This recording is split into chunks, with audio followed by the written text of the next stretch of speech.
Right now we want to look at the divided difference table.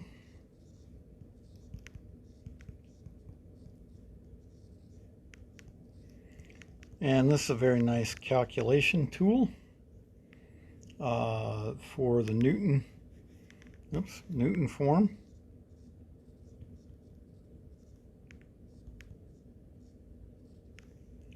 And so what we'll end up doing is, here's x's and y's. So you have an x0, x1, x2, x3, say, and then a y1, y2, y3, y0, y1, y2, y3. Try that. Okay, and so this will be called, f of xi here. So this one. So we could just as easily have written our x and x0, x1, x2, x3, and then here f of xi, and written f of x0, f of x1, f of x2, but with the square brackets, and f x3. Okay, so whether you write y's or these f's doesn't really matter. And so now what we do is I'm going to spread this out a lot more. So here's my x, here's my f, xi. So x0, x1, x2, x3. And then f x0, f x1, f x2, f x3. So now we go to the second level. So we've got f of xi, xi plus 1. And what I'm going to do is just show how I calculate that. So I'm just going to go in between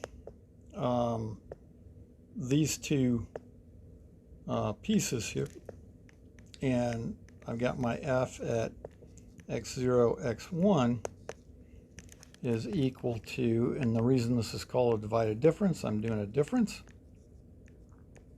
f at x1 minus f x0 over x1 minus x0. And similarly here, I just take the two of them, f x2 1, x1, f x2 minus f at x1 over x2 minus x1. So I'm just finding the slope in here for each of these. That's the next step. So here's the value, and here's the slope.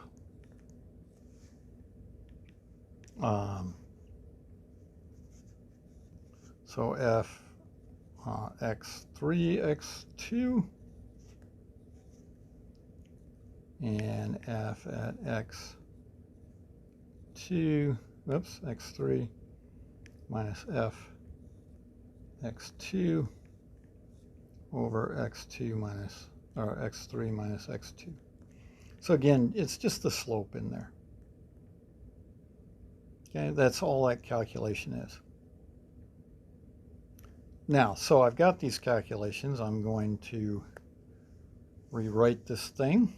Well, I'm going to come way down here again, so I've got room. F xi,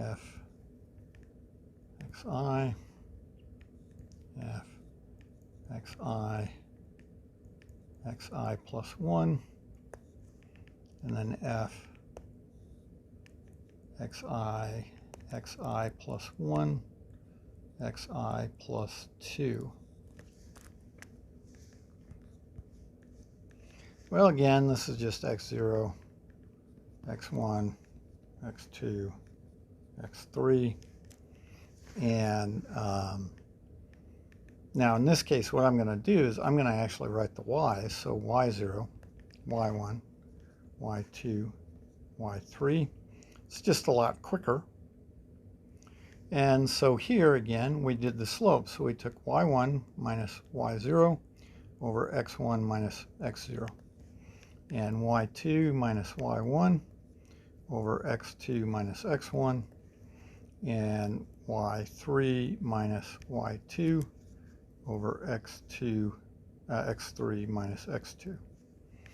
And now, so what we do here is we find the slope between those, but in this case, what we assume is for the x's, we're going to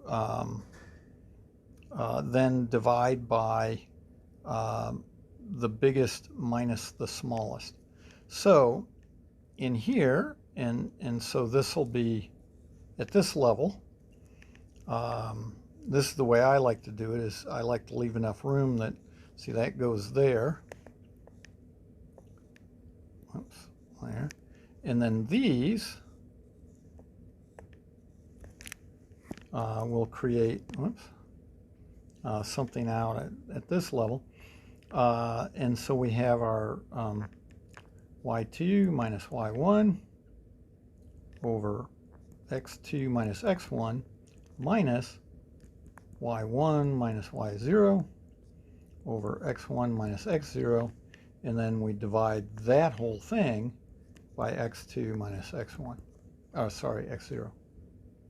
And similarly here, we've got y3 minus y2 over x3 minus x2, so just that number minus y2 minus y1 over x2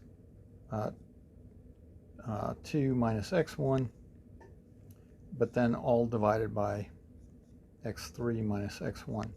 So when you're actually using numbers here, you know, this will just be a number, that'll just be a number. So filling in a table is pretty easy that way. What you just need to do is make sure you get the right x values here. And the way I kind of look at it is, if you're filling in this one, you say, okay, what x's span what I'm doing here, right? I'm subtracting in here, and so to bound that by a box, so to speak, I need that x0, that x1. And to be in here in the middle, right, I need that x2, that x1. And to be here in the middle, I'm bounding by that x3 and that x2. But now when I'm here and I'm taking this and that and finding the difference, well, now to box these in, I'm going from here to here. So the x3 minus the x1. And similarly, to bound those two together in the middle, I'm going x2 to x0. Okay, and you would just keep going with this difference. So let's try it with our data from the Newton representation. And so remember, we had for our x's, we had just 0, 1. Well, let me spread those out just a little bit. 1, 2, and 3. And for y's, we had 5, 1, -1, and 5. Okay, so here we're going to do our first divided difference. And, you know, we so this is our f at x xi plus 1. And again, we're just doing the slope. So we've got 1 minus 5 over 1 minus 0, which equals negative 4. And then negative 1 minus 1 over 2 minus 1, which equals negative 2. And so that's in here. This one's in there. And this one goes in here at 5 minus negative 1 divided by 3 minus 2, which is equal to 6. Okay, now I'm going to go in here. And so I take my negative 2 minus 4. So that's just that number. But now, to get both of those, as far as x's, I need to be from the 2 to the 0. So divided by 2 minus 0. And that equals negative 3. And then here, 6 minus a negative 2 over 3 minus 1. Again, to box those in, I need to go from the 1 down to the 3. And that's 8 divided by 2, so I get 4. And then finally, I've got one more to do. So I've got 4. Oh, I did some addition. Sorry, I did some sort of addition wrong somewhere. I think. Well, again, let me pause it. Okay, addition wrong. Yeah, this was negative 2 minus a negative 4. Okay, so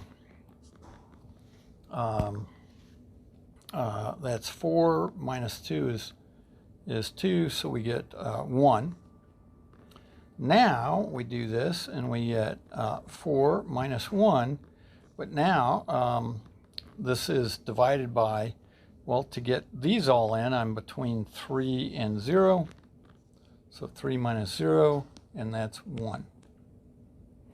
And so if you compare the coefficients going down like this, so you just take that top diagonal, and then those are, A0 is equal to 5. A1 for the Newton form, A1 is equal to negative 4. A2 is equal to 1. And A3 is equal to 1. And if you look back at our video for the Newton form, that is exactly what we got. And so we have our P3 of x is equal to 5 plus a negative 4 times x minus x0, which was 0. And then plus our A2, 1 times x minus x0. And, well, that was a 0. And then x minus x1, which is 1. And then plus 1 times x minus 0, x minus 1, and x minus 2. So that was the Newton form we got in the last video. And so this is this idea of divided differences. And it is just a relatively straightforward way to calculate the coefficients for the Newton form. That's what we're gaining from it. And so, it's a calculation tool. We're not greatly interested, but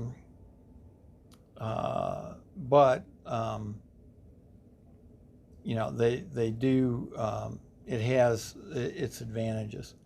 And another thing the divided difference table can help you with is these are a lot like derivatives, right? This is a lot like f prime.